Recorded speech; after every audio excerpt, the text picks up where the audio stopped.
Right, so this is going to be a short video on how to remove a prop shaft of a w123. It's not that difficult, it could be a bit complicated, but let's see what to do. Maybe I can help you guys as well. Yeah, it's what we're working with.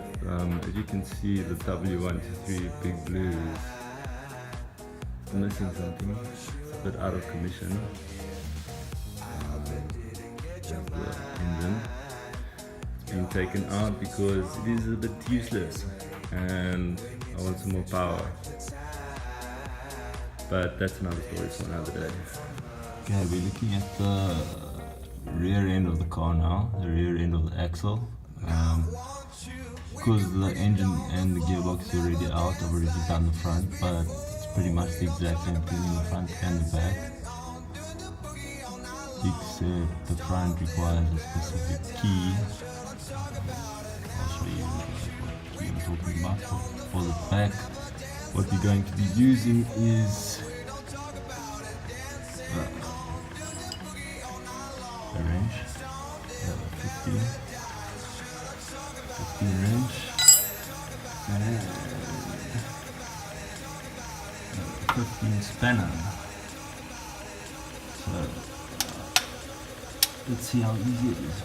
Okay, so I've taken these 4 out, 1, 2, 3, 4. It's a bit difficult to get to the top one and the other one on the top, so I'll have to drop the car again and just rotate it by moving the car forward. And another thing that I saw was that it wasn't a 15 spanner, it was a 17 spanner. So the 17 spanner will go at the back and the 15 wrench will go in the front to loosen it. This just gives leverage on the other side. Okay, so it's been rotated. Now I have access to these two over here. So let's remove them. Okay, last two are out. So all of those nuts and bolts are out on that side, on the differential side. So moving up and up and up. We have this connection over here. We have to remove this one and that guy over there.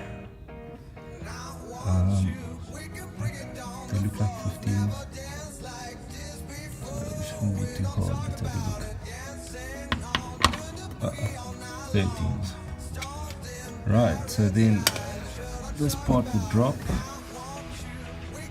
and as I explained earlier, it's going upside down. That's the front side that's going to connect to the transmission, which is already removed.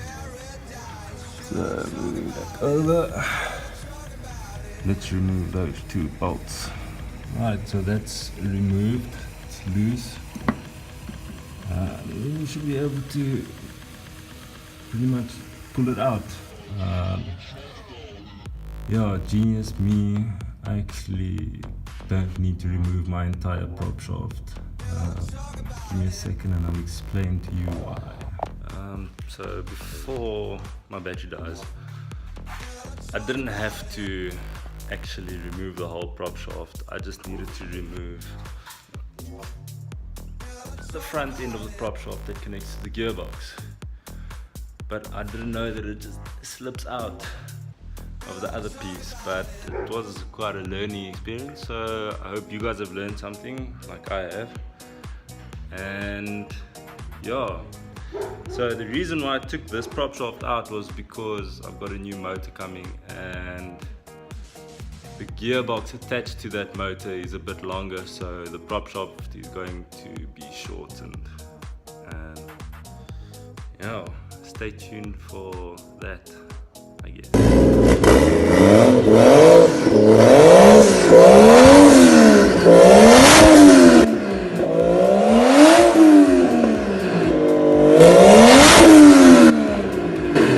Some exciting stuff today.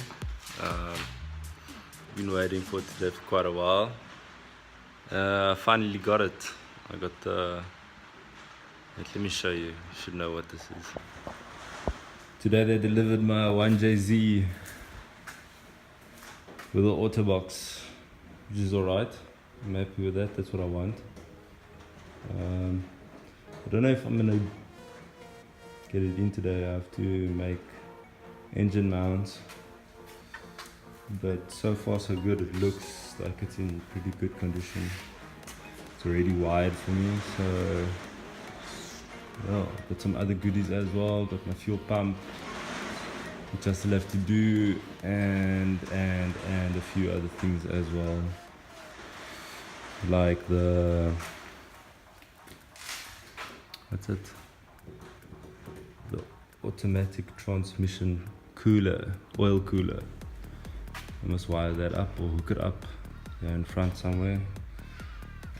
Right now what I'm doing is I'm just clearing out some stuff that, you know, it's unnecessary, like the clutch master, clutch cylinder thingy. So I took that off, and because that's not going to be needed, seeing as this is automatic. But yeah, let's see how far I get today. Maybe I can at least just line something up. I'm not 100% sure where I left off last time, or the last clip I took, but yeah, I'm having some trouble figuring out how I'm gonna make an engine mounting for the 1J onto the Merc. But I'm still running through a few ideas, you know. I don't want to make it too complicated, and I'm still a student, so I don't want to spend too much money on it. Yeah, I wanted to have a look at the cams today to see what condition they're in. So, you know, I mean, I can't really look through the oil cap, or what I can see makes me scared. But yeah, I've never really opened it up before, so let's have a look. So basically, if you are watching this video, I'm pretty sure you know it's not that difficult to open it up. We're gonna start off with these 4, 6, and then there's one over here and one over there. But I don't know, let's have a look inside. I probably can't see much. Looks a bit gunky inside. Very, very nervous to open up and see what's going on over there. It's number 4. So I'm gonna use this one. And this one, the quickest. So it's not a number 4, it's a number 5. Fuck. Then you're gonna take your 10 socket. There's 1, 2, 3, 4, 5, 6, 7, 8, 9, 10, 11, 12, 13, 14, 15, 16 of them. And then it should come off. And then you're gonna have to remove this clamp on this side. I think we can just leave those two still together, and then that one on that side, and it should come off. Just watch out for the wiring. There's another one there, and another one there. And I think there should be, there's another 2 under these 2 wires. Not really a lot of, well, there's some discoloration, but if you look here, this looks still pretty good. These look still new. I mean, yeah, they look a little bit burnt, but I mean, it's much better than what I thought it was. I guess what I was looking at was probably this, but I guess that, you know, the cams look good, so, you know, the cam gears look good. This looks a little bit gunky, but what do you expect? It's a second-hand motor, and I'm pretty sure this thing was thrashed quite a bit during its day. But overall, I'm quite happy with it. Another thing to check would be these rubber seals. I mean, they honestly look, I don't know if they were replaced, but they still look good. So I took them off there now, so I can redid this one. Put it on there, so this one is next. So everything is back in and on, except the cover, but yeah. My next thing I want to do is sand this guy down. I don't know what I'm gonna do, how I'm gonna get these, try to push these out. There's a bit of a dent here. And then sand it down and spray it silver.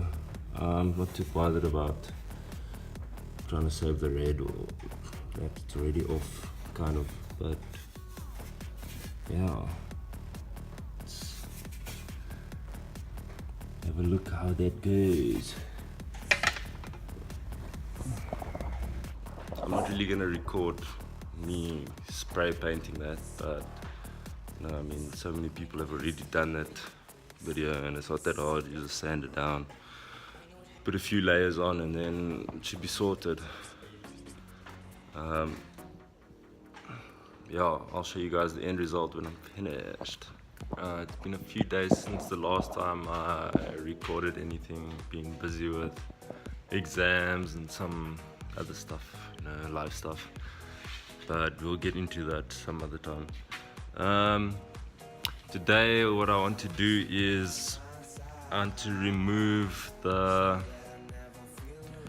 exhaust manifold with the turbo and everything around it, so that I can get access to the engine mounting, because when I got the engine, or when they took it out, the original car, they cut the rubbers off, so yeah, I have to remove that now. And then I want to have a look if my old engine mount rubbering will fit on, you know, the new one, or on the new engine mount. It will make my life a bit easier, just to see if everything lines up properly. But yeah, let me show you what I'm working with. So I was talking about this, and remove this whole thing and this whole thing, so that I can get access to a nut over here that will loosen this, so that I can drop that out and put the new one in. But to get there, I need to remove pretty much the turbo, or not the turbo, but the exhaust manifold, which is attached to the turbo, or the turbo is attached to the exhaust manifold, and this contraption over here. So there's a whole bunch of clips and things that you must be careful not to break when removing this. But yeah, this top part seems to be quite easy to remove. It basically bolt there, and then it comes around and it bolts up onto the turbo. So that's 2 bolts over there. So yeah, let me get cracking on it. Right, then what we're working with is these 4 that came out of 1, 2, 3, 4, those 4 holes, and keep them together. Then this just comes off like that. Yeah, you guys can see there's, I don't know if that you can call that rust. I think it's maybe just a bit of dirt. I'll have to sand this down and spray it the same as that, and use a little bit of orange peel from when I did spray it. I don't think I showed it in the last video, so that's basically what it looks like. I'll have to give it a better touch up sometime, but yeah, basically I wanted to be that texture, color. Yeah, so then take this here to the side. Those 4, and then Basically, okay, this is detached. What we want to do is 1, 2, 3, 4, 6, 7, 8, 9, 10, 11. Is 11, and then this whole contraption should come off. Just have to loosen. Yeah, it's an oil line. Oh no, it's a water line. Sorry. Water line. So this turbo is water cooled and not oil cooled, which is alright for now. One day when I decide to upgrade the turbo and the manifold, I'd like to put in a top mounted turbo manifold, and then that turbo will obviously be oil cooled. So yeah, that's what the business is looking like. Right, so that was a bit of a mission and a bit of a waste of time. What I can recommend, let me quickly show What you. I can recommend is you rather remove the turbo from the manifold, because it's a bit unnecessary and you're gonna have to loosen everything else at the bottom anyway. So I might as well leave this on. But just to give you an idea of what to do, there's a whole bunch of, basically all of them that come off. These 3 and this one, these are for the turbo that connect to the manifold. So let me show you the turbo here quickly. Here we go.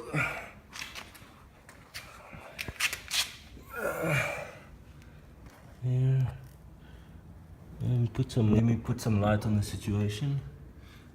I don't know, there's some carbon buildup, but it's not, still spinning. Oops. Keep that on there. So I don't know, it looks healthy for me. I'll obviously get that upgraded sometime. But back to the point at hand, so that's removed. I'm gonna have to just put these back on. On the top it's got these thingies, these nuts, and then at the bottom they have these, which the reason why I didn't want to take it off, I couldn't get access to this. The turbo was in the way. So at the bottom those go in. Sorry, it's a bit zoomed in there. So basically that one I was having some trouble with getting off with the turbo in the way. So I can recommend, don't take the manifold off. If you want to take this off, take the turbo off first, and then take the manifold off, because it's a bit difficult to take this off with the turbo still on. Hello Pikey, this is my boy Pike, he's 3 years old. Just saying hello. I don't like him being in the garage, but there's no oil on the floor, so he can be.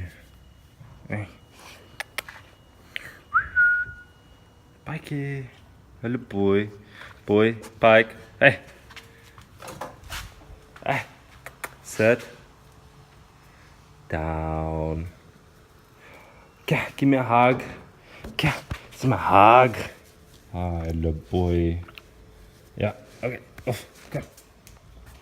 There you go. Okay, so now what I want to do is remove this bolt, which is basically why I've been doing this whole thing in the first place, so that I can change the engine mount at the bottom, or make a plan with the engine mount at least. So that looks like a 14 or a 16, one of the two, but yeah, let me take it off. Well, yeah, you can now clearly see how they cut it off when they removed the engine. Yeah, I was thinking of removing this piece and keeping the rest of the bracket, and I'll have to get someone to make a polyurethane mount for me. It's gonna connect to the engine mount over there, which will then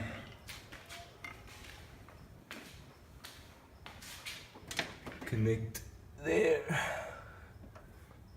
And this side is fine. I still have the original engine mounting, but yeah, you can see there's two pins here. I'm only gonna need one, so when I line it up, I'll cut either one off and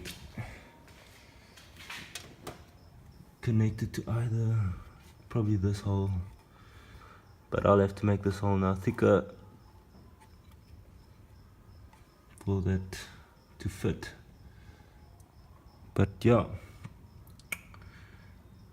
that is a story for another day, because for now I don't have anything to lift the engine with, but I have a box and tackle coming from Joburg, and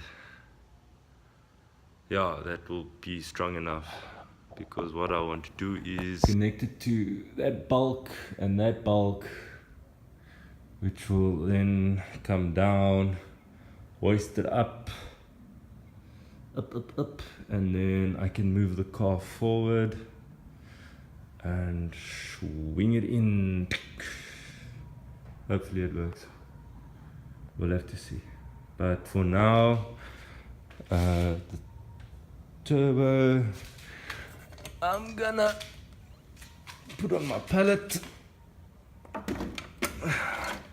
all my nuts and my bolts, and while I wait for my box and tackle to come, I'll spray this silver.